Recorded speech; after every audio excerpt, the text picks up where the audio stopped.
This is a real quick video to just finish up some of the causes of urinary tract infections or urethritis. So we've talked about Mycoplasma species before, specifically during your Cameron-Thompson pneumonia case, we talked about Mycoplasma pneumoniae as a cause of atypical pneumonia that is fairly commonly seen.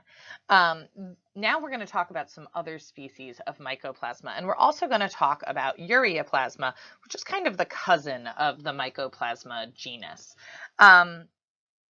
They have a lot of the same characteristics as each other, and all of the organisms that we're going to talk about share some very important features. First off, the Mycoplasma and Ureaplasma are the smallest free-living bacteria in the world. They're only about 0.1 to 0.2 micrometers, and they can take on a coccoid form to a rod form. Kind of depends because they're so small.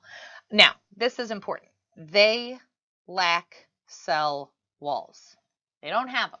No cell wall whatsoever. Instead, they have a cell membrane that contains sterols, not dissimilar from cholesterol. And because they don't have a cell wall, this is hopefully coming back to you from Mycoplasma pneumoniae in your host defense host response block, you can't treat them with cell wall inhibitors. No Vanc, no penicillin, no cephalosporin, it won't work. It inhibits the cell wall. These guys don't have a cell wall, so they don't care. They're very small and they divide by binary fission, and they're able to grow on cell-free media. So these aren't like the atypical bacteria that we've talked about before, like chlamydia that, makes those elementary bodies and reticular bodies. No, these guys just divide on their own and they don't need host cells to do it. There is one other important thing to note about the organisms we're talking about in this video, and it's a difference between them and M. pneumo. M. pneumo is an aerobic organism that causes atypical pneumonia. And it's only one cause of atypical pneumonia, not the only one. The ones we're talking about in this video, M. hominis, and then M. genitalium, gives you an idea of where we actually see this organism, and Ureaplasma urealyticum. All of these guys are facultatively anaerobic.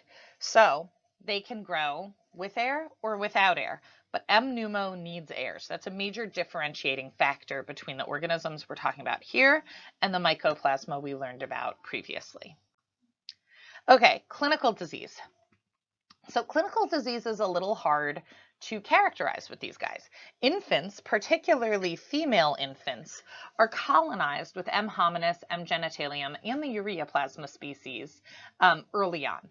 And Ureaplasma is actually the most commonly isolated from these. And because the colonization rate is so high, it's really difficult to determine the role that these organisms are playing in disease. However, it is generally accepted that U. urealyticum, as well as M. genitalium and M. hominis, can cause non-gonococcal urethritis. So remember that NGU, or non-gonococcal urethritis, is really just saying urethritis that's caused by something other than gonorrhea. So they are a cause of NGU. And it's thought that they can also cause things like PID, pyelonephritis, and in pregnant women, spontaneous abortion or premature birth.